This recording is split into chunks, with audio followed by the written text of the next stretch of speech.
Julio Lumbreras, welcome. Thank you for being here. First of all, before you deliver your speech, I have a question for you.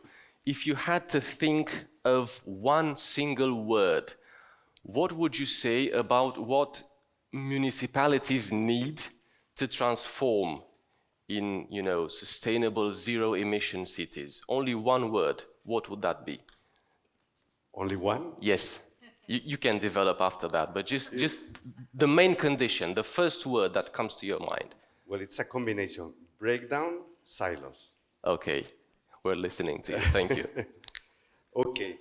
So, buona dimineața. I'm sorry I cannot speak any single word more in Romanian, but thank you so much for staying here, for coming to this session. And as you can see, the title of the presentation that Elena provided me, and thank you for inviting me, all the team, it's, as you can see, from vision to action. So I think that's where we are right now. So you were talking about in this video about the vision you have for Romania, for your cities.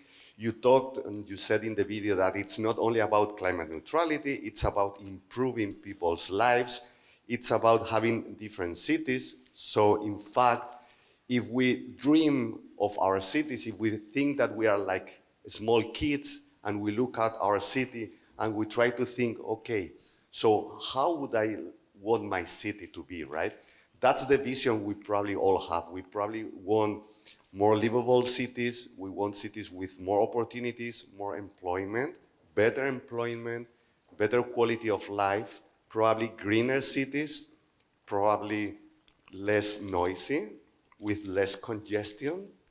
Yesterday it took me 1.5 hours to come from the airport to here, so less congested cities. So we dream about this and we have the same vision, right? And that's why you are here. That's why we are all here now. Because we think we agree, we share this vision, we know what we need and want to do.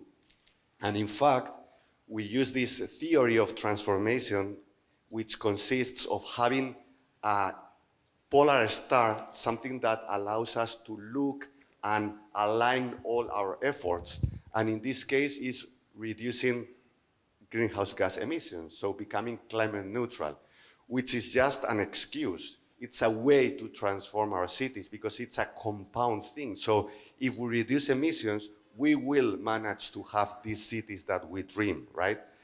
But we also know how hard this is, right?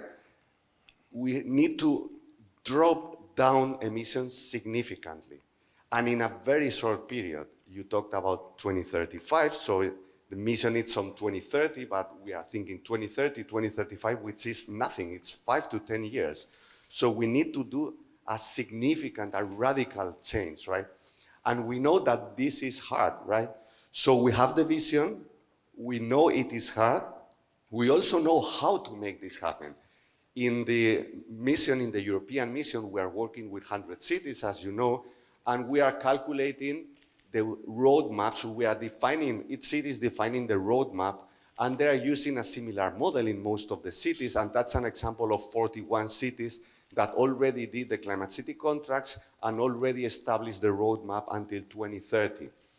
And the first question we may have is, okay, we have this vision, but is this possible? Or are we dreaming? We know that dream is free and dream is great, but maybe it's, we are stupid, right? Because we are saying, or we are dreaming something that is totally impossible. So cities in Europe, at least these 41 cities, are saying that it's possible. I mean, it's hard, but it's possible. And mainly, we know the way, because it's all about decarbonizing electricity production. This is at the national level normally, or at the regional level, but decarbonizing electricity production, it's about retrofitting our buildings to become climate neutral and building new constructions with high standards, so decarbonizing the building sector.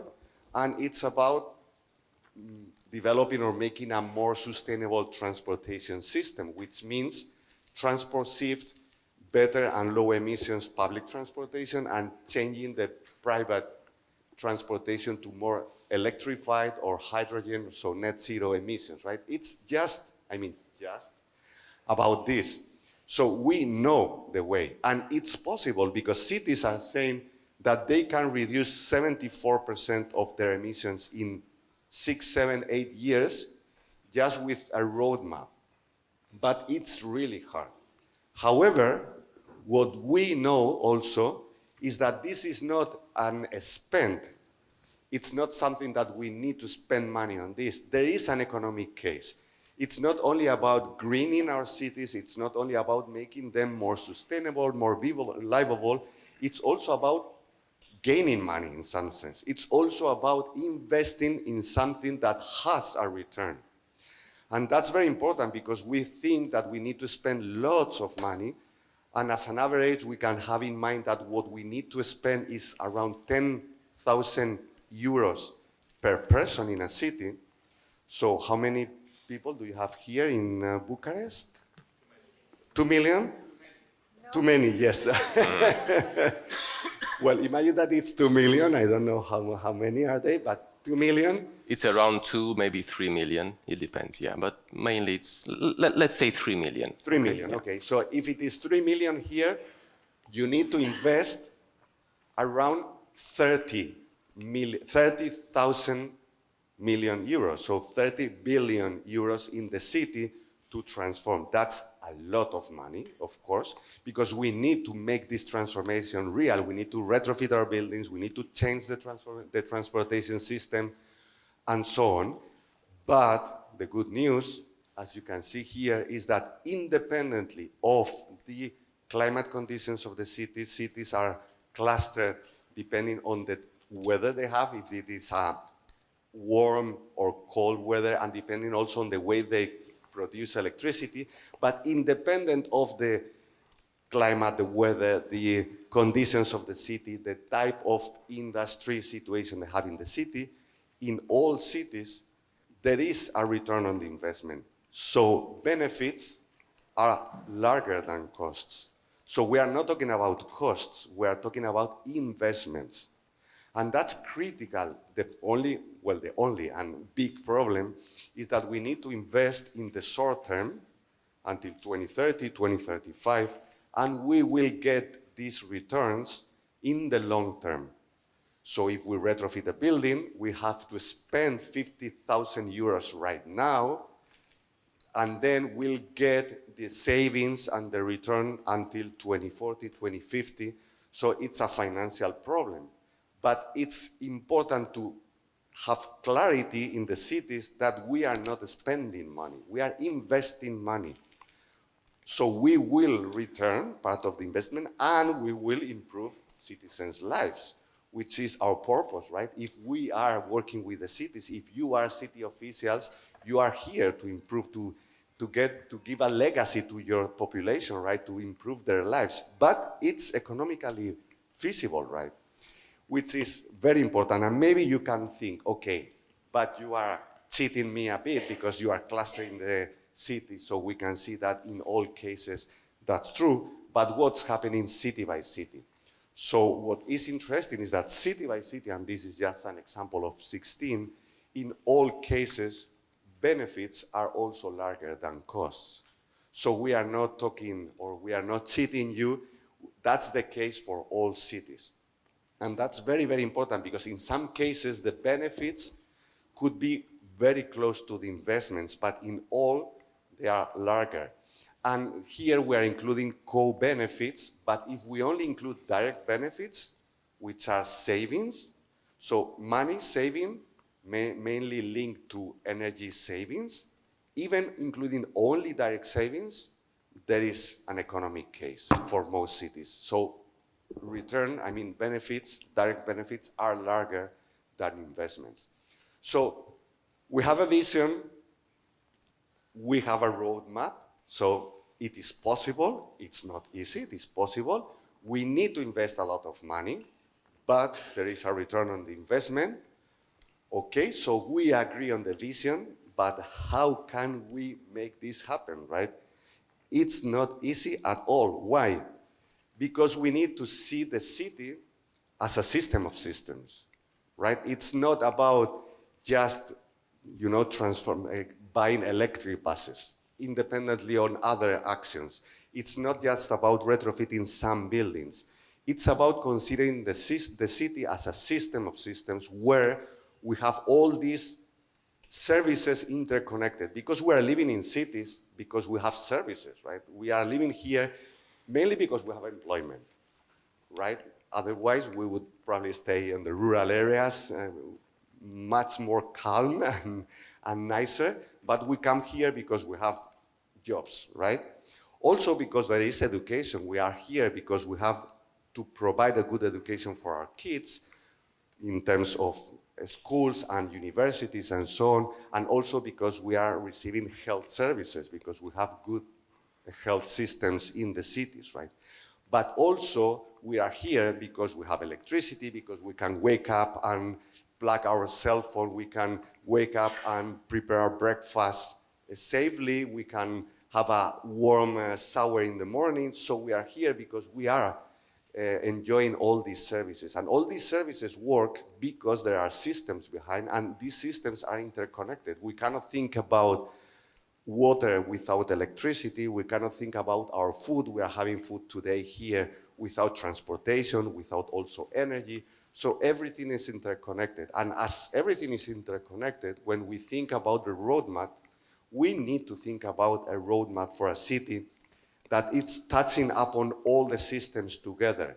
We cannot think only in transportation in a silo, and that's why I said the main thing is breaking down silos. We cannot think in transportation as a silo or in buildings as a silo. We need to think about urbanism. We need to think about green areas in connection with this. We need to also think about the social tissue that we are creating in the city to leave no one behind, not only no city behind, but no citizen. So we need to think about this system of systems in a holistic and comprehensive way, which means that we can separate the different systems, energy, transportation, food, buildings, and so on, but we need to connect them. So we need to break down these silos, these layers, and work transversally. And we need to work transversally through many different levers, through many different actions, through technology, but also through governance, through innovative finance, and so on. So we need to work in a systemic way. And that's what we can see here, but that's maybe too complicated. But this thing is that we tend also to think the city only as the technological aspects, right? About, electrifying transportation, the cars, or retrofitting buildings. But we need to think about governance and the way we organize ourselves and the way we connect with citizens and the way we finance this. So we need to incorporate all these levels, right? But now how can we make this happen?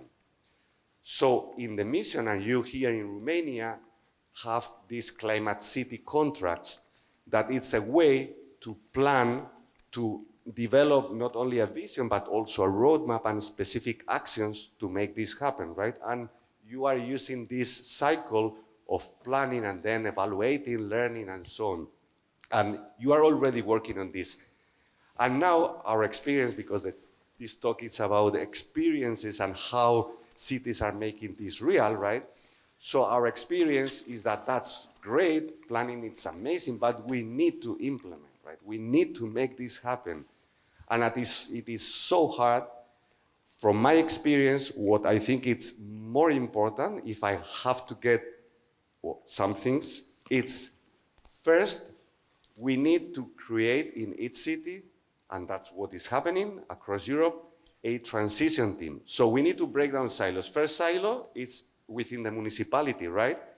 We know our municipalities, and we know that many times one department is working alone, another department is working alone, and they don't collaborate, they don't work together.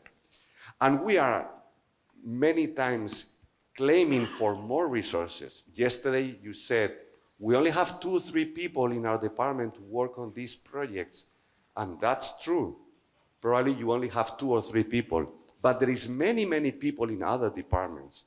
And reality, what I'm experiencing in Spain at least, is that when cities create this multi-departmental group, where people from different departments start working together, start meeting every week for a whole day, thinking together, they work better because they are happier, but they are much more efficient. And even more considering what I mentioned before, that the city is a system of systems. If you need to implement anything in the city, you cannot work in the transportation sector alone. You need to work with the urbanism. You need to work with other departments. You cannot implement almost any action now in a city without counting on the other departments. So that makes this much more efficient because it's not a burden. So having this multi-departmental group is not something that asks you for more time, more dedication, it's boring, we need to spend lots of time on meetings. No, it's maybe a bit of time of meetings, but it's saving lots of time in your daily work because you can make things much faster and much more impactful. And that's what we are experiencing in some cities. So first, creating this multi-departmental group or team, which is not easy at all. We all know this, okay? But that's the first silo we need to break down. Second silo is that we also realized during this phase of planning and implementation in cities across Europe that this investment I mentioned, this 10,000 euros per person, it's not about public budget. It's not about money that should come from the city hall. In fact, our experience with these 41 cities is that as an average, the amount of money that is needed only comes 8% from the city council. 8%, so 92% of the money should come and will come from private investment, which means not only private companies, but also citizens and associations and others.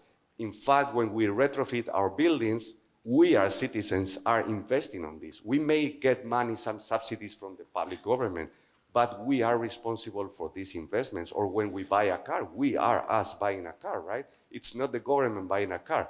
So the transformation that is needed relies on private investment mainly. So if you are the city council, if we are the city council, we also need to break down the silo of working alone in the city council. We need to work with the other stakeholders.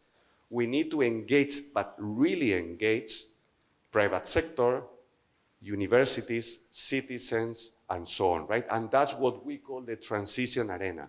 We need to create an arena, so a multi-stakeholder space, platform, way of working, so we need to start collaborating with other stakeholders in the city. We need to engage them in the process. And the cities that are doing this, in Spain we have several examples, it's amazing the impact this is having. So cities are developing what they call the alliance of stakeholders in the city. They are engaging hundreds of private companies to invest in the cities. There is good examples of, for example, supermarkets that commit to become climate neutral by 2030, transforming their buildings and their logistics. We have universities that committed to have a climate neutral campuses by 2030. This is the kind of commitments that make this transformation real. And these commitments cannot be done by the city hall. There is the stakeholders that should commit to this, right? So that's the idea of the transition arena. But the other silo we need to break down is the silo among cities. You are here, 13 cities working together, right? And in reality, we tend to compete, right? So cities tend to compete for resources, for money, for talent. We try to attract people to our cities, for companies, for many things. We try to compete or tend to compete, right?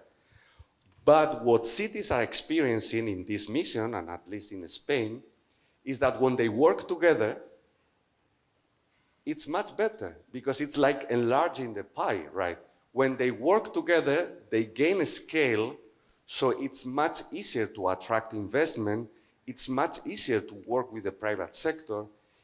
they are also sharing risks, because that's not easy. And politically speaking, you know how hard this is and how, at least in Spain, population sometimes is very reluctant to these changes, right?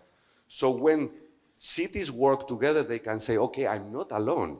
I'm working with all these other cities that are important in our country. And that's very, very powerful.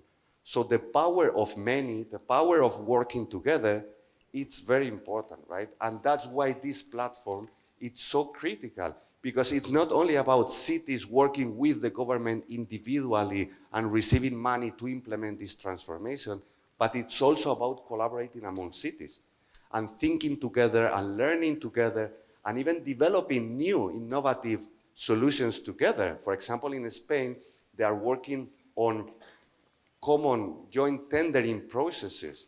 They are working on innovative regulation. They are also negotiating with the national government together, the cities.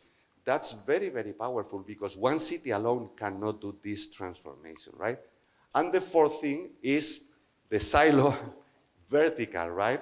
So when we talk about the system of systems and we talk about energy and water and food and so on, we know in practical terms that we cannot work in the city territory just in our domain, right? We need to work with the region. Food comes from other places of the country. Energy comes from other places of the country. And our clothes come from any country in the world, right? So we need to break down the silos between the local and the vertical issues. So the regions, even more in some cities like here in Bucharest, you already have districts, right? Which are like cities. So you even need to collaborate with the other districts. So it's districts, it's regions, it's national, it's the country, and it's European in our case, the European Union, right? So we need to do this multi-level governance. And that's what we are trying also to do in the mission. Okay, so I only have 4 minutes, so I have to run. Great. So that's another slide, maybe too complicated, so I'll go. But okay, so now, from vision to practice, these 4 things practice. So break down silos, creating the multi-departmental group, creating the transition arena, working together in a platform like you, and then doing the multi-level governance with the regions and the European Commission and so on. Okay. But then, is there anything that we are missing? And I would say that here's a very good example of the iceberg case, right? So if we want to implement this mission and if we want to implement the roadmap to become climate neutral, that's the upper part of the iceberg, the implementation, which is making all this transformation in the city. That's fine, it's not easy, we need money, blah, blah, blah, but it's not enough with money, it's not enough with a roadmap, it's not enough with this. I think we need 2 things at least: trust and capacities or capabilities, right? And that's something that normally people don't talk about. If we don't invest resources, money, time, processes on building trust and building capacities, nothing will happen. That's our experience in Spain and worldwide. So I suggest you to think on ways to build this trust and build capacities. And it's very important because it's about changing minds, it's about creating these capacities in the city hall, not only in the city hall, but also in the other stakeholders, because when I talked about engaging private companies, for example, of course they have their incentives and their agendas, and it's hard to bring them, so we also need to change their minds and create capacities there. So we need to work on this kind of thing. And in fact, well, yesterday when we were in the dinner, we were talking about changing mindsets, and I remembered me about this slide that it's like 7 years ago, but I think it's very graphic because we tend to innovate in the cities and we have this roadmap, but we always face a wall. It's really hard to make this at a scale and to really have impact, because although we have very good methodologies and we know what we need to do, there is a response on the immune system. It's like our body, right? There is something changing and people react and people fight against this change, right? That's humanity, that's what we are, it's normal. So we need to find a way to create these holes in the system, to change mindsets, to create capabilities to really scale up, to really transform our cities. And that's moving from a bureaucratic approach to a more entrepreneurial approach. I'm not talking about all city officials and city, people working in the city council to become entrepreneurs and create startups, because of course we know that that's impossible, but a bit of this. We need to hack the system a bit within the city hall, and you are the hackers in the system. You are the ones that can change this. How? Building trust and building capacities, internally and externally. And that's what we are trying to do in Spain, and just only some realizations or some things that we are doing, just if they inspire you to build this trust and to build capacities and to collaborate, to work together. First, we organize many meetings like this. I think these type of meetings are crucial because now you are seeing each other, you are talking, you are establishing bonds, you are start working together and creating trust. That's so important. And we in Spain have weekly meetings among cities. So every week we have 1 hour and 30 minutes meeting, which is everybody asks me about this, how it is possible. We've already had more than 150 meetings so far. 30 people always coming, 30 people like you. And why? Because for them, it's not a waste of time. It's not, okay, wow, again 1 hour and a half minutes. No, because it's a way of working together. It's a way of improving, being more efficient. Because meeting together and working together, it's much more impactful. And it's also nicer. We want to collaborate with others, right? We don't want to work alone in our offices. We want to know that other cities are facing the same problems, that we can share all these, problems in the pathway, right? So meetings, but what is probably even more important, because meetings only happen because we have processes and workflows to collaborate. So our main objective as a platform is to find ways to collaborate among cities. So what we have done and what we are doing, we are mainly providing support, the context to the cities to work together. In which type of things? For example, on the climate city contracts. So instead of making the contract each city individually and doing their work and working in an isolated way, in a silo again, they were working together. They were developing these CCCs using the same tools, using the same approach, sharing their experiences, sharing their ideas, and the 7 Spanish cities worked together on this. And now they have worked on the first iteration. They prepared the first new iterated CCC, the 7 cities, and they are now sending it to the Commission in the coming weeks, hopefully. So they work together around planning, around monitoring, around evaluation and learning. And what is very interesting is that they are not only the 7 mission cities, but also new cities. They are bringing other cities, and now we have 2 more cities, 2 mission-minded cities that are join this, and they already have their climate city contract. So now we have 9 cities with a climate city contract. Here you are 13. So this was a collective work, and we established many meetings and ways of collaborating around this. So this is a challenge, but that's very theoretical because it's a plan, right? They are not only working on theoretical things, but also on reality. And we have what we call multi-city programs that are focused on deployment, so on implementing the mission. And I'll show you some of them. One is the building retrofitting. So they are working together to multiply by 10 the retrofitting rate in their cities. And that's in Spanish, I'm so sorry, but it's very graphical. So we are used to retrofit in these cities around 10,000 households per year, and they want to retrofit 100,000 households per year in all the cities together, right? So they are working on developing this, working with private companies, construction companies to make this happen, with banks to develop new innovative financial instruments with the national government and so on. So building retrofitting. Second, deployment of electric charging stations in the cities, because we know, at least in Spain, I don't know what's the figure here, but in Spain, 60% of cars sleep on the street. They don't have a parking lot.